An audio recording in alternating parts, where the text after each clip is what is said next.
Hi guys, welcome to my channel. My name is Kira and I'm a wig enthusiast. So today we're going to be customizing and installing this beautiful 22-inch lace front human hair wig from Elee'S hair. For a first impressions wig review, you can check my TikTok out for that. Let's get into it.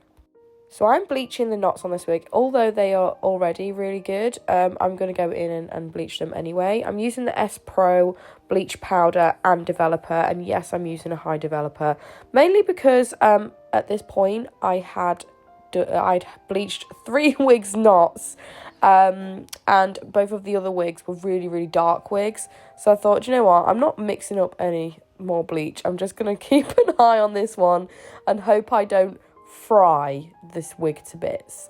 So this is how I like to bleach my knots. It gives me a little bit more control. What I will say is just be careful doing it this way, because when you're bleaching knots, you want to be completely focusing on the knots and not trying to push any of the bleach through to the actual hair. Otherwise you can create like sort of like a hot root. But yeah, I do it this way just to give myself a little bit more control. And as soon as I've placed the bleach onto the lace, I take it off the headstand straight away, and I just kind of go through with wet hands to remove any of the bleach from, like, if it's attached itself to any of the hair, if that makes sense. Like, I give it a little bit of a shake so the hair can detach itself, and if I can see there's bleach on the actual hair, then I'll just go in with some like wet fingers and just pull that bleach away, which has been working really well for me. But obviously everybody does this stuff differently, so you know, I'm open to any suggestions on how to make this easier, but this is the way that I do it anyway. So as you can see, yeah, the knots bleached really well. I probably could have done with leaving it on a little bit longer. I've got such fair skin, so knots show really easily on my skin. I'm literally like Casper the Ghost. But yeah, I probably could have done it a little bit longer, but it bleached really well. So this unit was already slightly pre-plucked, especially on one side. I noticed on one side it was more pre-plucked than the other. But what I'm doing here is I'm customizing the hairline just a little bit more. And if you're new to plucking, please go onto YouTube and just type in plucking video, because honestly it takes practice and it takes patience, and I've had to speed this up and chop this down, but customizing this took me probably about 10 to 15 minutes just to see like how I wanted it. And also the camera doesn't show like the hairline properly, especially on this wig head as well. Like, I would recommend every now and again just taking it off the wig head and putting it on your own head, just to see how the hairline is on your actual, like, on your hairline, because sometimes it shows up as harsh, but then when you pop it on your head it looks completely different.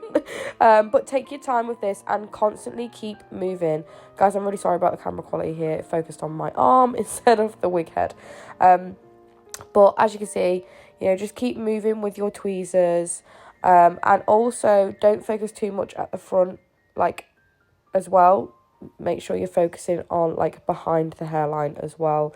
But like I say, guys, I've learned how to pluck from YouTube, so please go and check out them creators that have created them absolutely fantastic plucking videos, and maybe when I feel a little bit more confident I will show you how I like to pluck. But I'm still learning the ropes too, guys. I'm still learning the ropes.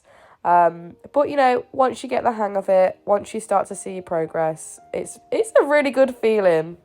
So to style, I didn't really know what to do. I decided I was going to cut a little bit of face framing. I didn't do much, guys. I didn't do much. There was no point in me doing this. But I wanted to go in and use my new curl halo. I didn't really want to put any heat on the wig itself, but in hindsight I should have put a few more products in the hair, because after I'd like let the curls out, although the curls were fantastic, the wig was frizzy. So I should have put some oils in it, I should have put some mousse in it or something, because the curls were fantastic within themselves and so easy. Like, I put this in overnight And I was wondering, I was like, oh, well, obviously it's going to work on your actual hair at night. But I was actually wondering if it would work on the wig, you know, whether it would need, like, that heat from your head. But no, it worked absolutely fantastic. But like I say, guys, in hindsight, especially when I was installing this wig, I was getting so frustrated. I would use some, like, more, like, smoothing products, just so the curls just looked a little bit more, like the hairstyle itself looked a little bit more put together and a bit more defined. This was really easy to use, guys. It has like a metal, you know what I mean? I don't know how to, like a bendy metal pipe through it.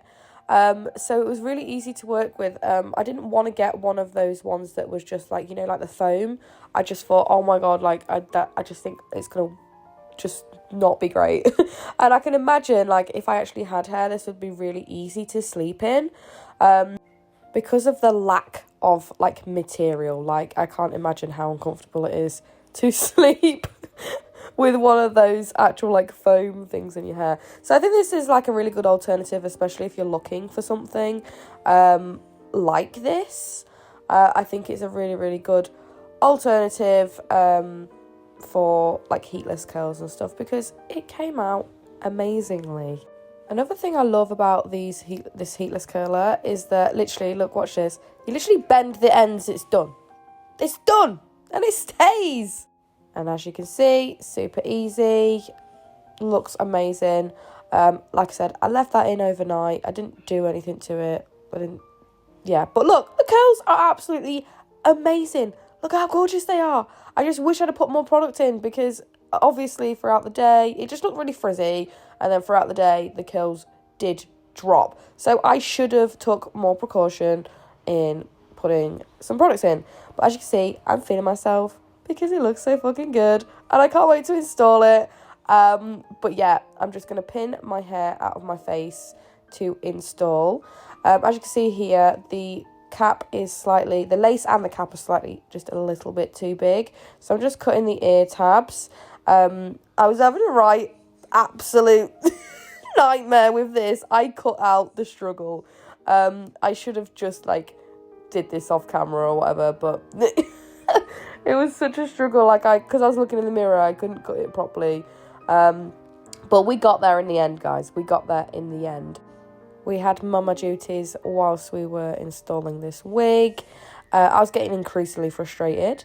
And Roscoe, bless his heart, was not helping at all. I mean, he was chill. He was chill this bit. Like, completely chill.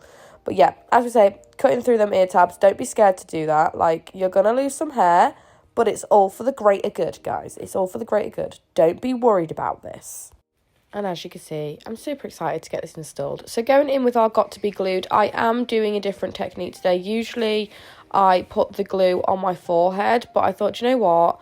I'm going to give this a go. There's so many ways to install wigs, and I think do whatever makes you happy and do whatever makes you feel more comfortable and is easiest for you.